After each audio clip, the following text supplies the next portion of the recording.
Testemunho ano 1998. Testemunho de Alexia Karagounis, da cidade de Tessalônica, Grécia. Eu me chamo Alexia, vou começar a falar do meu testemunho, desde o início. A minha mãe engravidou do meu pai e naquele dia eu fui formada no seu ventre. Quando a minha mãe fez ultrassonografia, o médico disse: "Mãe está esperando uma menina." Ela voltou para casa e disse ao meu pai que preferia um menino. Como era sua primeira criança, que fosse menino. Esse era o desejo do coração da minha mãe e por causa disso eu fui rejeitada ainda dentro do ventre. Ela queria me abortar, mas o meu pai não permitiu que ela fizesse isso. Quando completei 4 anos de idade, comecei a sentir a rejeição da minha mãe. Eu cresci e me tornei uma moça estranha. Eu pensava em minha mente: se a minha mãe gosta de filho homem, eu posso ser esse filho.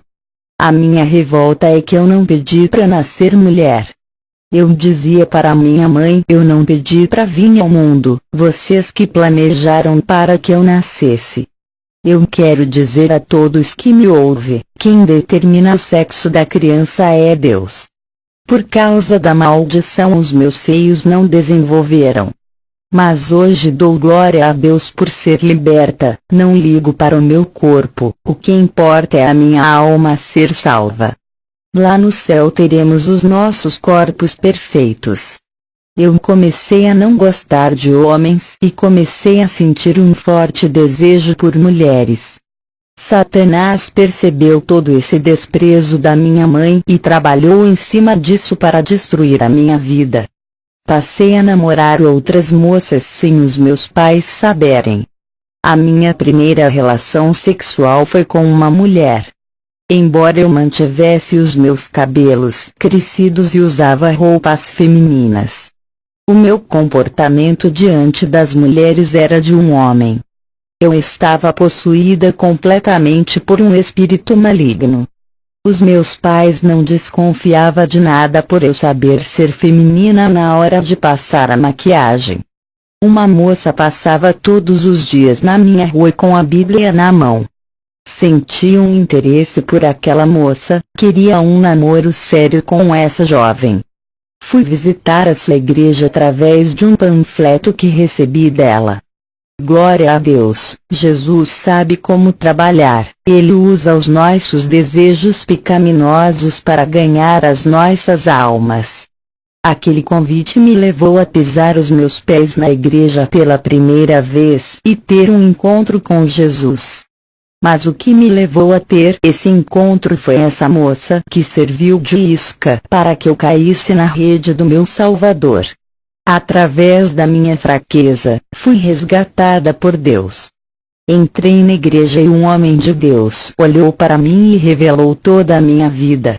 Ele sabia que eu era lésbica e ainda disse que a culpa não era minha por seguir esse caminho, e sim da minha mãe.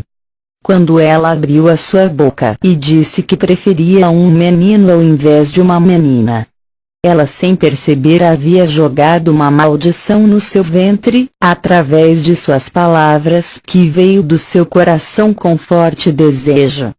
Naquele dia um demônio entrou no seu ventre e me possuiu.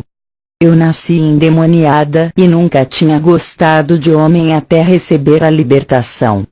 Aquele servo de Deus colocou as suas mãos sobre os meus ombros e orou. Eu caí no chão endemoniada e aquele demônio que morava dentro de mim há 20 anos foi embora. Aquele servo de Deus disse que eu estava possuída pelo espírito do lesbianismo. Eu fiquei livre daquele demônio que me acompanhava desde o ventre e pela primeira vez estava aliviada e feliz por ser uma mulher. Entreguei a minha vida a Jesus e aqueles sentimentos malignos desapareceram da minha vida. Não sentia mais aquele desejo por mulheres e tudo estava normal comigo. Voltei para casa saltando de alegria. Comecei a sentir sentimentos por homens e terminei os meus relacionamentos com outras mulheres. Relatei ao meu pastor da igreja onde me converti a respeito dos novos sentimentos que estava sentindo. O pastor me passou uma instrução dizendo para orar para não cair na fornicação agora que um novo sentimento começou a florar. Ele disse para eu me relacionar com qualquer homem e disse para eu orar e pedir uma pessoa de Deus. Eu era nova convertida, mas Deus sabia o desejo do meu coração e revelou para o seu servo para que eu não caísse em mais um laço do diabo que é a prostituição. Comecei a orar todos os dias pedindo um esposo, mas Deus tirou isso do meu coração e mudou a minha oração para que eu me fortaleça. A voz do Espírito Santo dizia suavemente que grandes são os mistérios que vão ser revelados para mim. O Senhor me revelou quando orava tudo o que estava em oculto. Ele me advertiu para não se relacionar com homens ímpios. Eles iriam me tirar do caminho de Deus e me levar a lugares que não agrada a Deus. Deus sabia que eu estava gostando de um cristão que cantava no grupo de louvor. Recebi uma advertência da parte de Deus. Nenhum daqueles rapazes eram as pessoas certas, apesar de serem membros da minha igreja. O Senhor disse que eles não são libertos e que o meu futuro esposo pertence a outra denominação. O Senhor disse: levá-lo-ei para fazer uma visita na igreja do seu pastor. Quando esse dia acontecer, você receberá um sinal espiritual que ele é o seu futuro esposo. Não falarei qual é o sinal para que o diabo não veja e faça antes do tempo. Mas no dia do sinal saberá. E o seu tempo nessa igreja será curto. Tirarei você dessa denominação e colocarei em outra igreja. O seu futuro esposo também vai ser tirado da congregação onde ele é membro. Enviarei vocês dois para um ministério que me agrada e juntos farão aquela obra crescer. Não fique ansiosa, serva, espere em mim e realizarei o desejo do seu coração. Apenas busque a minha presença. Eu sou seu noivo e preciso preparar a minha noiva. O Senhor sabia dos meus anseios de ter o meu primeiro esposo, já que eu nunca tive por ter me relacionado com mulher a vida toda. Entreguei o meu caminho ao Senhor e confiei, se dedicando à oração. Uma vizinha me convidou para fazer uma visita em sua igreja. Ela disse que um homem de Deus estava vindo de longe para pregar em sua igreja. Ele se chama Kyriakos e veio à noite pregar na igreja. Aquele homem não pregou a palavra de Deus e já começou a realizar operação de maravilhas como um teatro. Ele começou a fazer feitos especiais, fazendo as cadeiras voarem apenas apontando o dedo. Os vasos de flores que estavam em cima do púlpito flutuavam no meio da igreja. Ele disse que é o Espírito Santo que estava levantando as cadeiras e os vasos. E disse: o Espírito está passeando na igreja. Ele mandou o Espírito Santo apagar a luz da igreja e as lâmpadas começaram a piscar até que se apagaram. Depois ele mandou acender as luzes e a energia voltou. O povo glorificava a Deus e falavam em línguas estranhas dizendo: o Espírito Santo está aqui. Tudo aquilo me intrigou, o circo armado no púlpito da casa de oração. Não parecia uma noite de culto, mas parecia que tinha um mágico ilusionista. Um homem fazendo mágica na casa de Deus, um verdadeiro circo de horrores. E ainda dando ordem ao Espírito Santo como se fosse o seu servo. Esse homem não pregou a palavra que salva e edifica, apenas leu um versículo e fez todo aquele teatro. Ele dizia que o Espírito Santo estava manipulando objetos. João 16, 8 e 9, fala: quando ele vier, convencerá o mundo do pecado e da justiça e do juízo, do pecado porque não creem em mim. Dos 10 aos 11, da justiça porque vou para o meu Pai, e não me verei mais. e do juízo, porque já o príncipe deste mundo está julgado. A função do Espírito Santo é convencer do pecado e do juízo. O Espírito Santo não é artista de circo para fazer mágica, fazendo objetos flutuarem. O que isso vai acrescentar na vida do povo? Quando acabou o culto, voltei para casa indignada.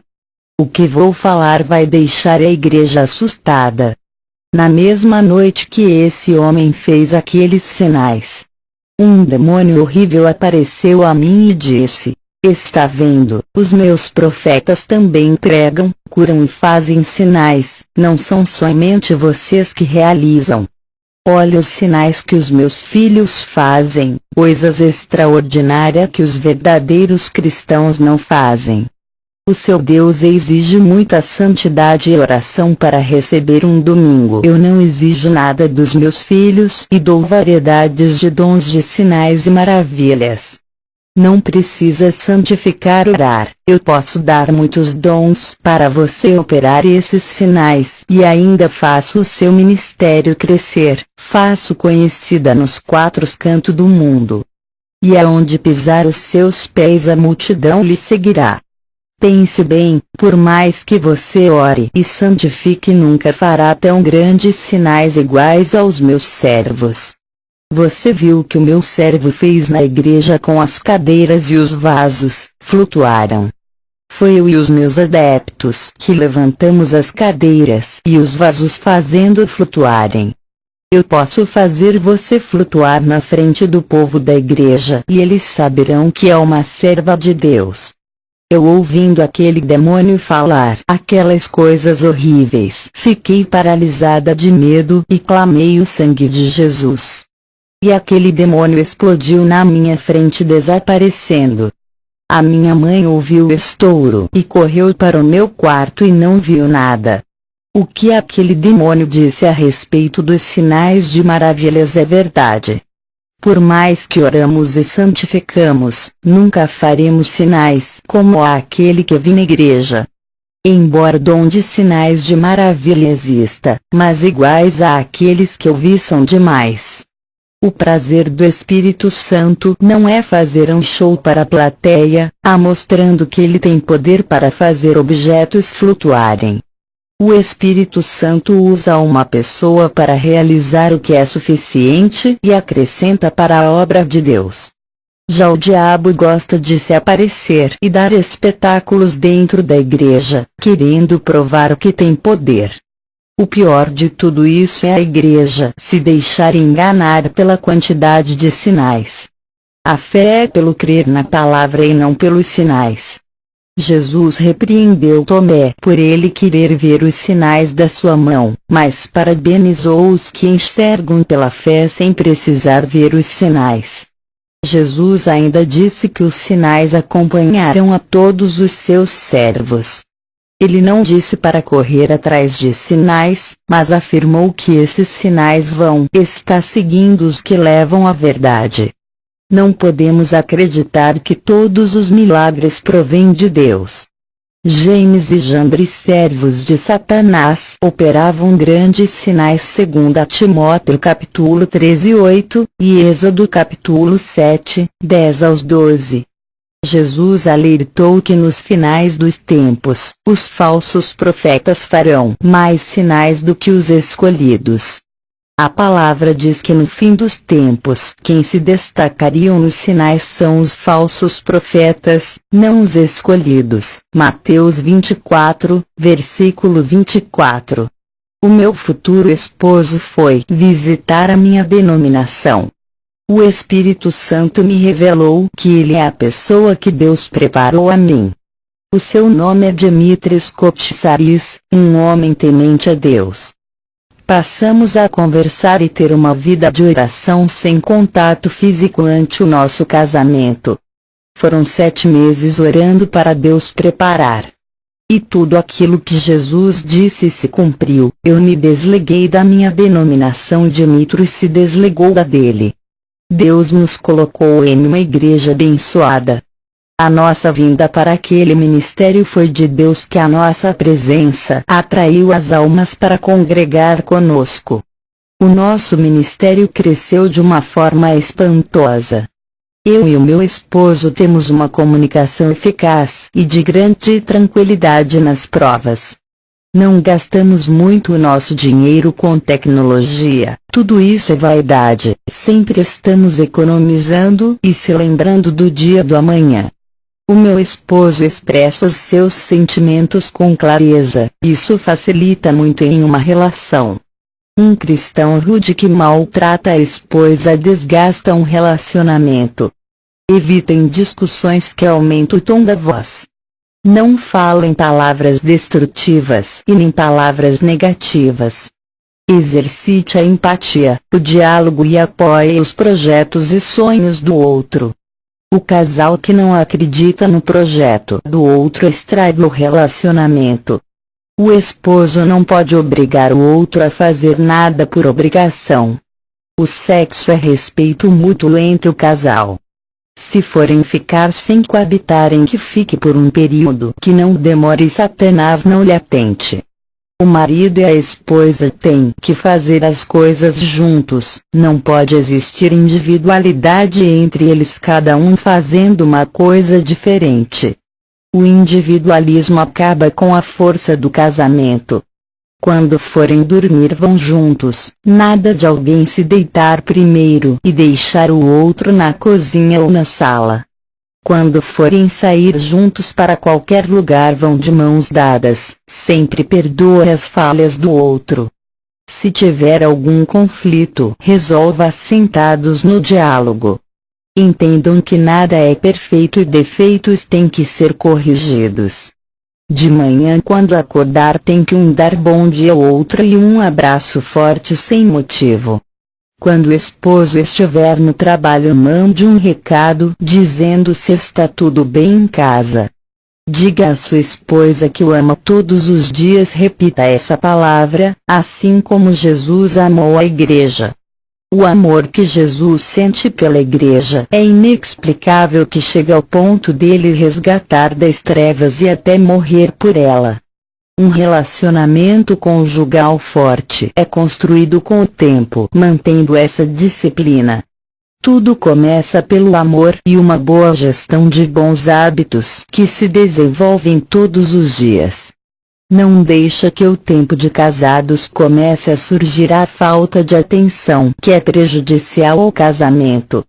A solução é sempre inovar coisas boas com que venham unir o casamento mais a mais. Não fique reclamando de sua esposa, mulher, não fique reclamando do seu marido.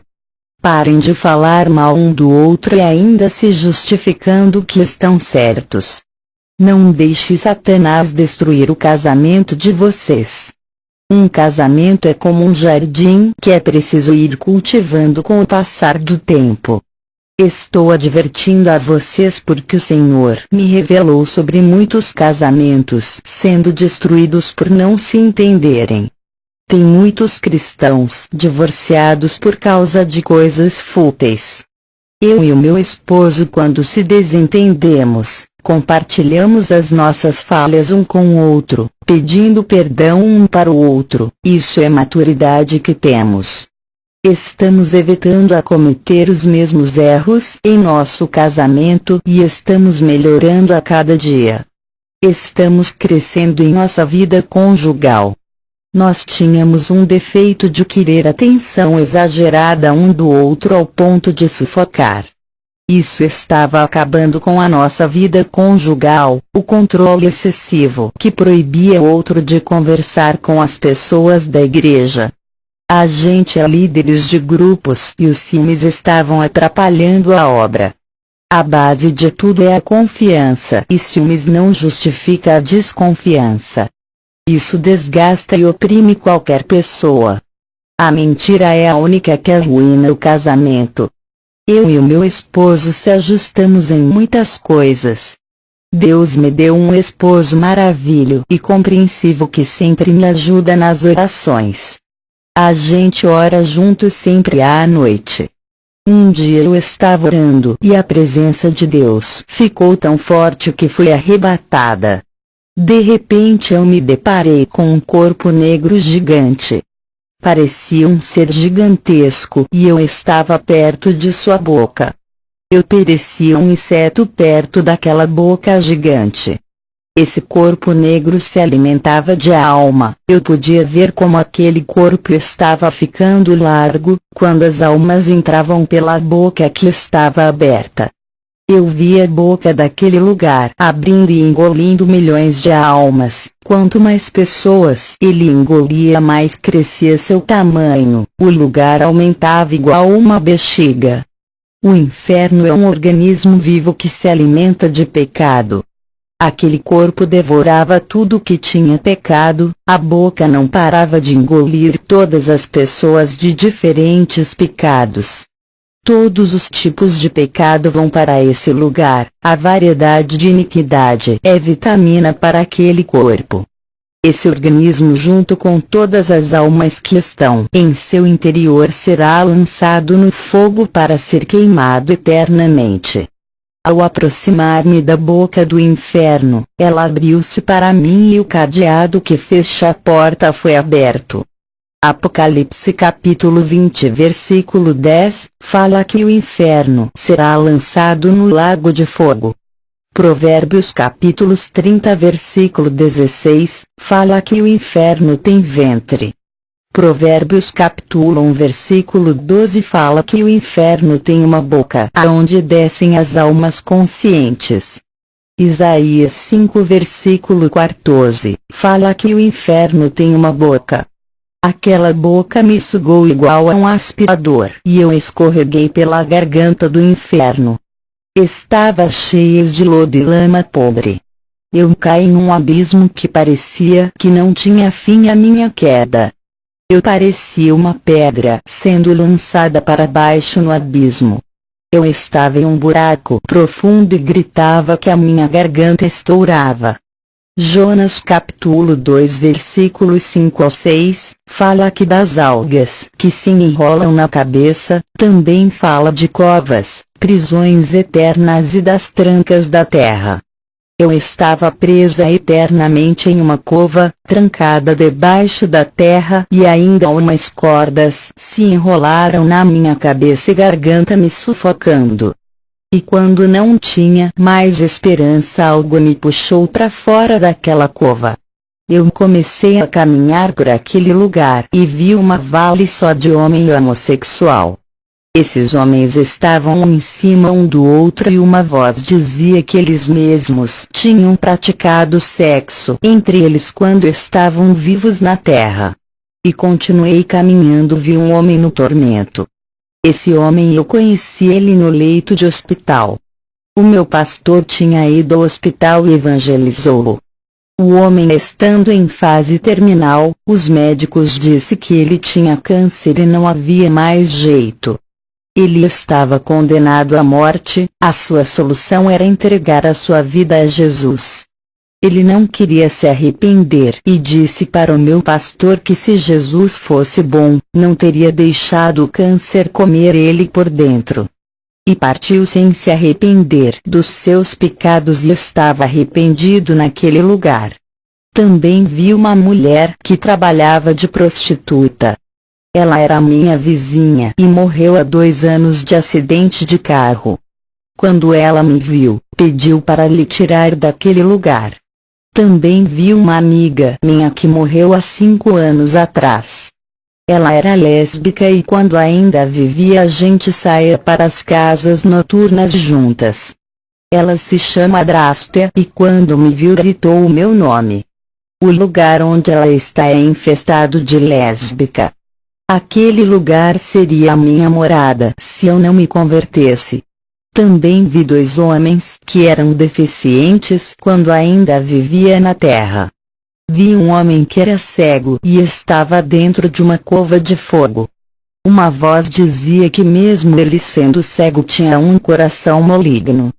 Usava a sua língua para mentir e ainda causava divisões dentro da família. Aquele homem havia nascido cego, mas vivia em fornicação. Ele pagava uma pessoa para levar ele às casas noturnas, e quando chegava lá, se embriagava e mantinha relações sexuais com várias mulheres. No inferno ele conseguia ver o fogo do tormento lhe consumindo.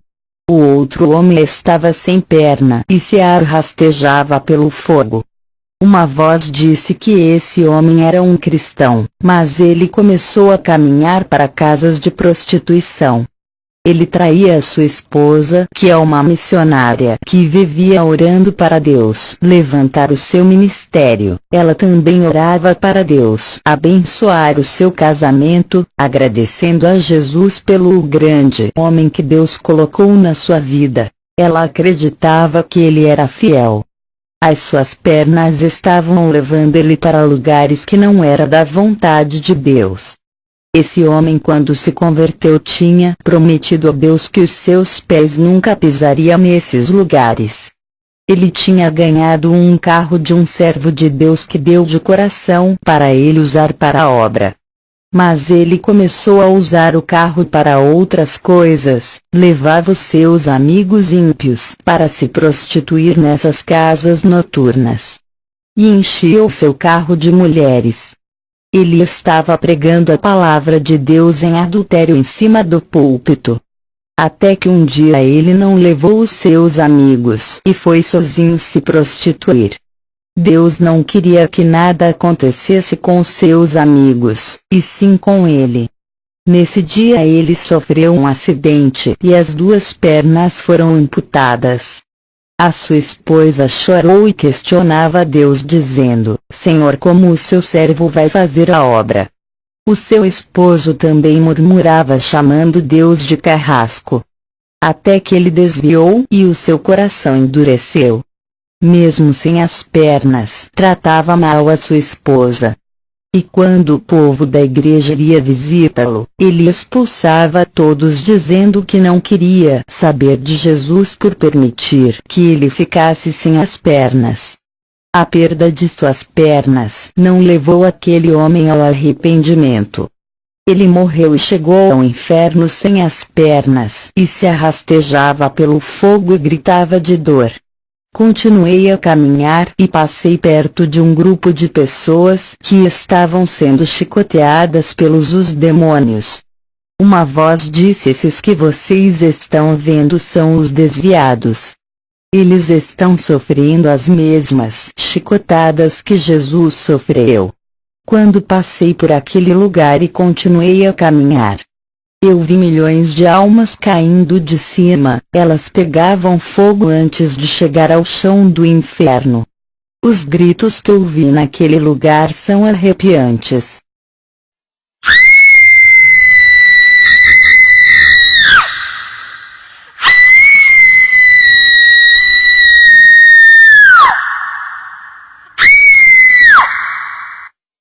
Uma força me puxou para cima e eu estava fora do inferno. Fiquei flutuando nos ares. Uma voz disse: se prepare que vou lhe mostrar as visões que acontecerá no tempo do fim. Eu olhei para cima e vi um grande meteoro caindo do céu na terra. Esse meteoro, quando se chocou na cidade, derrubou 4 prédios que estavam juntos. Esses prédios tinham várias pessoas dentro que morreram com o fogo do choque do meteoro. Pedaços dos prédios caíram na avenida em cima das multidões de pessoas que estavam passando na rua. Os gigantes pedaços dos prédios caíram em cima de carros, casas, comércios e as chamas se alastravam por todos os lados. Multidões de pessoas foram mortas sendo esmagadas e queimadas. Essa visão me causou espanto, mas depois eu vi outro meteoro maior caindo dentro do mar. O impacto foi tão forte que as águas do mar ficaram agitadas e causou um tremor no fundo do Oceano Índico, Atlântico e Pacífico. As ondas subiram mais de 600 metros e continuou a subir passando disso. Prédios de 10 andares para cima que estavam perto dos mares foram cobertos. pessoas foram arrastadas das janelas desses prédios através das ondas. As águas tomaram as avenidas, arrastando carros, caminhões, árvores, casas, prédios e multidões de pessoas. Isso aconteceu nos 4 cantos do mundo. Ilhas foram submersas, países pequenos à beira-mar desapareceram e civilizações foram tragadas. Pequenos países que são ilhas ficaram debaixo das águas no fundo do mar. Quando as águas ficaram normais, o mar estava cheio de corpos. Tubarões, crocodilos e outros animais marinhos se fartaram de tanta carne que foram arrastadas pelas águas para dentro do mar. E na avenida havia muitos corpos, um por cima do outro, e também as ruas estavam cheias de corpos para todos os lados. Parecia que a cidade foi atingida por 10 bombas atômicas por causa dos destroços que as ondas causaram. Tubarões, baleias, peixes e outros animais marinhos também foram arrastados para a terra por causa das ondas. Vários barcos e grandes navios foram engolidos pelas águas. Os corpos mortos que estavam espalhados pelas ruas entraram em estados de decomposição. As autoridades governamentais não sabiam onde enterrar tanto corpos mortos de pessoas e animais. Com aqueles corpos mortos no meio da rua, epidemias de doenças começaram a se multiplicar através de insetos, vermes e bactérias. Os demônios que atuam no mar estavam mais agressivos e causavam redemoinhos nos mares e arrastavam embarcações. Olhei para o céu e vi uma pedra gigante vindo do universo e ao entrar na atmosfera do nosso planeta se despedaçava. Aqueles pedacinhos eram pequenos nos ares, mas ao cair na terra eram gigantes.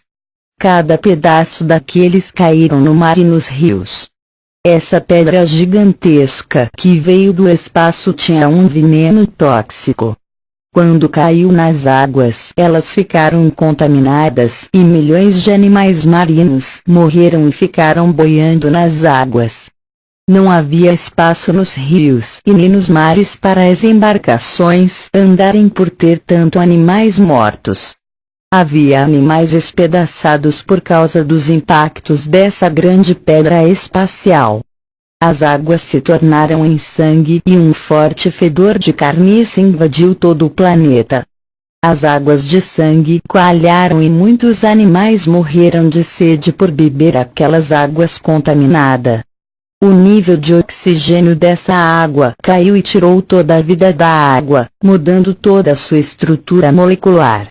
Os hidrogênios das águas se modificaram, causando um grande desastre no meio habitat aquático. A indústria pesqueira entrou em falência por não encontrar peixes nas águas para vender. A água ficou escassa na terra, pouca quantidade para muitas populações. As águas que não eram sangue se tornaram amargas por causa da toxina daquela pedra espacial. Animais terrestres e aves aquáticas que dependem de águas doces para matar a sede morreram por causa da toxina. As torneiras saíam águas amargas, matando milhões de pessoas.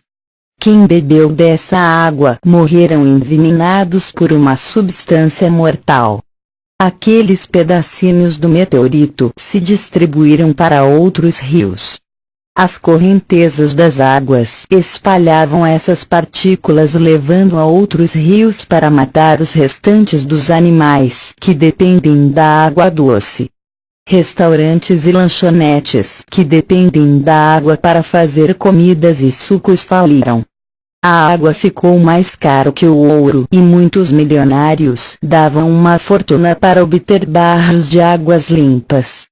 A população pobre que não tem dinheiro morreram de sedes, somente os poderosos que conseguiam obter todas as reservas de águas.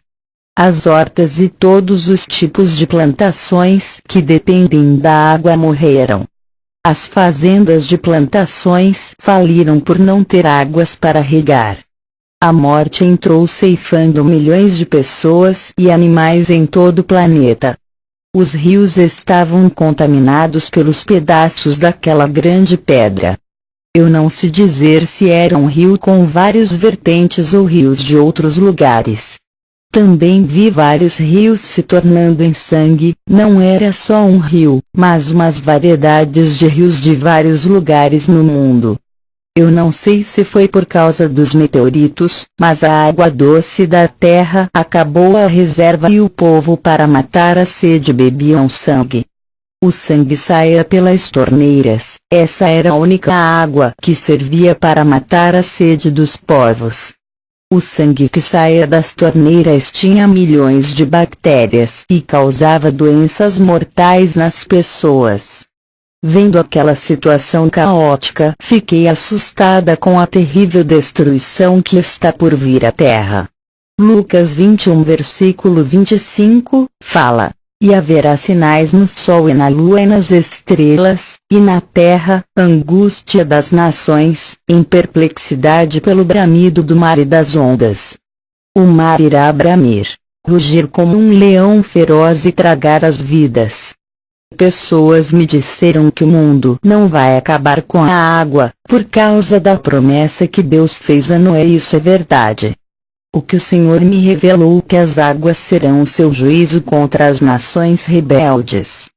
Será a ira de Deus contra o homem que tem poluído as águas por causa do petróleo e matado os animais marinhos.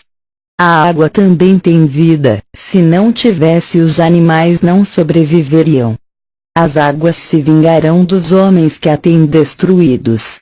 O Senhor me mostrou no fundo do mar, abaixo da terra, um monstro terrível. Eu não sei se é um demônio ou um monstro, mas é espiritual. O Senhor disse que ele é o Leviatã, que em breve vai sacudir as águas, aonde tiver rios, mares ou lagoas. Depois dessas revelações eu voltei à terra. O meu esposo estava ao lado do meu corpo, que estava deitado ao chão. A gente estava orando juntos e ele disse que eu apaguei na oração, mas o Espírito Santo tranquilizou o seu coração e disse que iria ficar tudo bem. Agradeço a Deus por essa oportunidade de compartilhar o meu testemunho. Que o Espírito Santo de graça e força a todos vocês. Amém.